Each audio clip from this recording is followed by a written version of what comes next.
그래서 이제 대살굿을 잘 해서 무덤에서 관을 꺼내요. 관을 꺼냈는데 그 관을 꺼내고 너무 심상치 않으니까 빨리 가서 태워야겠다. 그냥 화장을 해버려야겠다. 이렇게 얘기를 하죠. 근데 문제는 뭐냐면은 비가 막 내리기 시작하는 거예요. 비가 음, 내리니까 이 김상덕 최민식 배우가 이래요. 아, 비 오는 날 화장하면 이 영혼이 좋은데 못 간다. 그러니까 비 그치면 내일 하자. 그렇게 얘기를 해요. 근데 이 관이 심상치 않은 게 뭐냐면 관 자체가 막 사슬로 막 이렇게 엮어져 있고 마치 정말 보기만 해도 절대 열면 안 된다라는 듯이 이렇게 되어 있거든요. 그러니까 그 장례사가 근처에 있는 화장터를 빨리빨리 연락을 해서 거기다 일단 넣고 우리가 내일 이걸 태워달라 이렇게 얘기를 하고 나오면서 그 화장터 주인한테 이렇게 얘기하죠. 절대 이 관을 열면 안 된다. 근데 그 관 자체가 굉장히 화려해요. 그래서 뭔가 그 안에 유물이 있을 것 같은 느낌이 있어. 그러니까 음. 그 화장터를 관리하는 그 사람이 그 뭔가 있을 거라는 돈 욕심을 버리지 못하고 몰래 그 관을 엽니다. 그러면 그래서 안 그 되는데. 관에서 악령이 나와요, 악령이. 아, 악령이 휙 나와서 자기의 자손들을 다 죽이려고 LA까지 날아갑니다. 우리의 악령은 대단해. 한국에서 거의 동시간대로 LA까지 날아갈 수 있어. 어머나, 음. 어머나 세상에. 그래서 LA를 날아가서 자신의 아들인 그 할아버지를 먼저 음, 죽이고, 그리고 그 자기의 며느리도 죽여요. 그리고 음, 자신의 손자, 그 손자가 지금 서울에 있었거든요. 왜냐하면 대살굿하고 뭐 묘를 파내야 되니까. 근데 다시 음, 서울로 와서 자신의 손자까지 거의 죽음에 이르게 만듭니다. 그리고 어머, 마지막에 자기의 증손자죠. 그 갓난쟁이 아이를 죽이려고 가는 순간, 그 순간 빨리 유해진 배우, 최민식 배우가 뭉쳐갖고 빨리 얘네들을 태워버려요. 그 관을 빨리 어, 태워버려서 아슬아슬하게 갓난아이는 구하게 되죠. 여기까지 어, 들으면 그럼 모든 얘기가 끝난 것 같잖아요. 그리고 이게 네, 무슨 한일 영화냐 이런 생각이 들죠. 그런데 그 LA에서 날아온 이 집안의 아들이 죽기 직전에 이런 얘기를 합니다. 여우가 범의 허리를 끊었다라는 이야기를 합니다. 여우가 범의 허리를 끊었다. 그 얘기가 악령에 빙의돼서 하는 말을 하는데 그게 뭘까? 고민을 해봤더니 그 땅이 보통 땅이 아니었던 거죠. 그 땅이 거기에 그 증조 할아버지의 관만 묻혀 있던 게 아니었던 거예요. 그, 어머머머머. 그 안에 뭐가 또 묻혀 있습니다. 그게 뭘까요? 다른 사람 시체. 그냥 일반적인 시체가 아니고 그게 어마어마하게 무서운 그리고 이 이야기의 핵심인 무언가입니다. 그거를 제가 얘기하면 너무 스포가 될 것 같아서 얘기를 안 하겠지만 그게 무엇이었는지를 밝혀내면서 이게 이 영화가 갑자기 항일 영화로 바뀝니다. 어, 네. 독립군들이 돌아가셨나 보다, 거기서 독립군들. 좋은 분들이 나쁜 땅에 묻히면 안 되겠죠? 네. 그러니까 아, 그게 간단하게 스포가 아닌 선에서 얘기를 하면 이 LA 부잣집 이 집안이 친일 집안인 거예요. 그 친일로 아, 부를 이룬 거죠. 그래서 이 최민식이 볼 때는 이렇게 부자고 친일을 했는데 왜 땅을 이렇게 썼을까라는 생각이 들잖아요. 근데 알고 네. 봤더니 그 당시 일제시대에 그 엄청난 또 술사가 있던 거예요. 그 술사가 고관대작, 친일파들의 죽음을 이용해요. 그들의 무덤에 이 범의 기운, 한국의 한반도의 전기를 끊을 수 있는 여러 가지 악의적인 행동을 그 안에다 무덤에다 해놓은 거죠.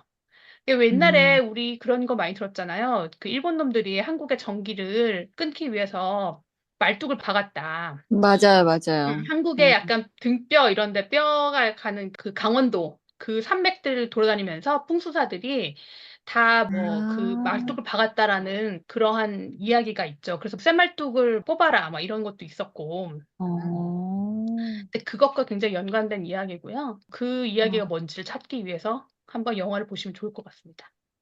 아, 그게 뭐야. 너무 재밌는데 웃어 끊으면 어떡해요. 친일파 자손들로 반가운 연기 배우님들 나오시잖아요. 반가운 연극배우 많이 나오시고요. 그 다음에 제가 지금 얘기했잖아요. 그 최민식 배우님 이름은 김상덕이고, 김고은 배우님 이름은 이화림이고, 그다음에 유해진 음, 배우님은 고영근이고, 그 이화림, 김고은 배우 보조, 이도현 배우님의 이름은 윤봉기로 나오거든요. 이 네 음, 명의 이름을 보시면 공통점이 있어요. 김상덕, 이화림, 고영근, 윤봉 독립운동가.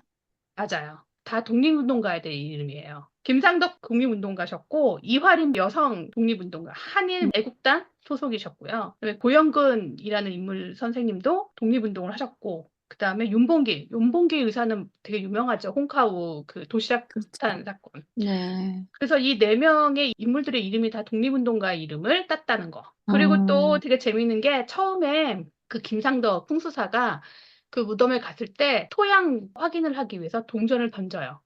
근데 그 동전이 100원짜리 동전이에요. 근데 여러분 100원짜리 동전의 인물이 누구죠? 이순신. 이순신이죠. 그리고 최민식 배우님이 뭐였죠? 천만 영화 명량의 명량, 이순신. 명량을 명량. 했죠. 네, 명량사 이순신이었죠. 그래서 그런 음, 이스터 에그들이 굉장히 많아요. 그래서 네. 동전이 이순신이 일본 놈들을 다 이렇게 무찌른 것처럼 인증을 때 김성덕 배우님이 이 일을 해결하려고 들어간 거죠.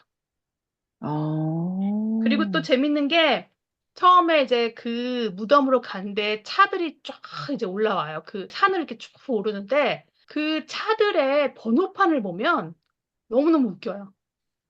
자, 번호판이 뭐냐면은 김상덕 풍수사의 차 번호는 0815, 815. 그렇죠. 그리고 어, 이화림의 차 번호는 0301, 3일절.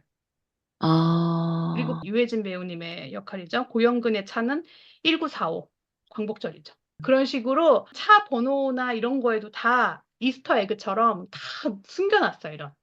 항일 정신이라든가 독립과 관련된 여러 가지 내용들을 음, 그래서 여러 번 보신 관객들이 볼 때마다 새로운 걸 발견한다고 하는 것들이 이런 것들이 아닌가 싶어요. 그래서 그런 레퍼런스가 굉장히 많이 있고 또 재밌는 게 제가 유퀴즈에서 감독님이 나오신 걸 봤어요. 유퀴즈 원더블럭이라고 유재석이 나오는 토크쇼가 있잖아요. 거기 감독님이 음, 나오셔서 이제 천만 영화가 다가오니까 이제 감독님이 나오셔서 이제 얘기를 하는 거죠. 근데 여기서 뭐가 나오냐면은 김상덕이 첫 등장 씬이 뭐냐면 다른 어떤 집안에 묘를 이렇게 묻는 그 장면이 나오는데 거기서 김상덕이 딱 그래요. 거기 있는 유가족을 딱 보면서 혹시 이 중에 돌아가신 분의 유물을 갖고 있는 분이 안 계시냐 딱 이렇게 물어요. 그랬더니 그 유족들 중에서 어린 남자아이가 엉엉엉엉 울면서 앞으로 나와요. 그래서 제가 할머니를 기억하기 위해서 할머니 틀니를 가지고 있어요. 이렇게 얘기를 해요. 그랬더니 음, 김상덕이 그러면 안 된다. 할머니가 그 틀니가 필요하대. 돌아가신 분의 물건은 돌아가신 분에게 전달을 해야 된다. 라고 하면서 그 틀니를 가져가는 장면이 있거든요. 근데 그 에피소드가 저는 몰랐는데 감독님이 본인의 에피소드라고 그러더라고요. 본인이 음, 실제로 25살에 할머니가 돌아가셨대요. 근데 할머니 음, 돌아가셨는데 이제 장례식을 치르고 있는데 집에 갔더니 할머니가 틀니가 이렇게 물 안에 이렇게 담겨 있더래요. 그래서 이제 돌아가신 할머니가 자기에게 남아있는 유품은 이 틀니밖에 없다라고 생각해서 자기가 그걸 간직을 하고 있었는데 할머니를 묻는 날 친척분 중에 이제 그런 무당을 하시는 분이 계시는데 고모 할머니인가? 그랬는데 그분이 음, 갑자기 감독님한테 야 어머님이 이빨이 필요하시대 딱 그렇게 얘기하셨다는 거예요. 어머머. 그래서 그래서 그 틀니를 그 무덤에 같이 묻어줬다라는 그 얘기를 하시더라고요. 그래서 본인의 에피소드를 영화에 녹여서 이야기를 했다라고 얘기를 해서 아 진짜 이 영화 감독이라는 사람은 진짜 캐릭터를 만들기도 하고 본인의 캐릭터를 쓰기도 하고 정말 온갖 걸 다 갖다 쓰잖아요. 갖다 쓰고 엮어서 정말 재밌는 이야기를 만드는 재주꾼이다라는 생각이 들더라고요. 제가 페이스북에 이 감독님의 와이프가 친구분이시더라고요. 오, 그래서 저는 몰랐는데 이렇게 자주 보진 않지만 요즘 페이북을 많이 하진 않아요. 근데 들어가서 이렇게 피드를 보다가 그 일기처럼 남편분이 이제 파묘가 너무 잘 되니까 그동안의 이야기를 이렇게 글로 쓰신 게 있더라고요. 근데 진짜 엄청 고생 많이 하셨대요. 결혼을 해서 이제 거의 신혼처럼 그런 시기였었는데 같이 시간을 거의 못 보내고 그냥 전화하면은 뭐 어디 무덤 앞이라고 그러고 전화하면은 땅 타고 있다 그러고 막 이런 안 좋은 장소에서 진짜 너무 고생을 집에 거의 뭐 들어오시지도 못하고 그래서 그때는 아 진짜 이렇게 고생해서 잘 돼야 되는데 이렇게 근데 이제 영화가 사실 이런 소재의 영화가 잘 되기가 어렵잖아요.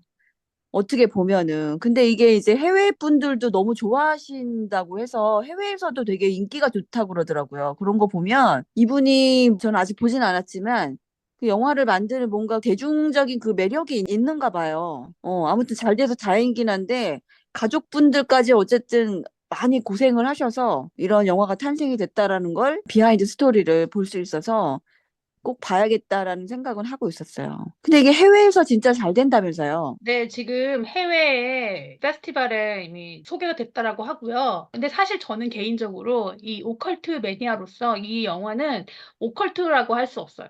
제가 아까 얘기했지만 약간 한일 영화라고 얘기한 것 중에 하나는 음. 너무 최민식 배우의 입을 통해서 주제가 의식이나 이런 것들이 너무 직선적으로 나와버려요. 그러니까 뭐라 그러냐면 우리가 이 어. 땅을 지켜야 되지 않겠냐, 우리가 막 이런 식의 얘기가 나오거든요. 오컬트답지 않은 오컬트 영화인 거죠.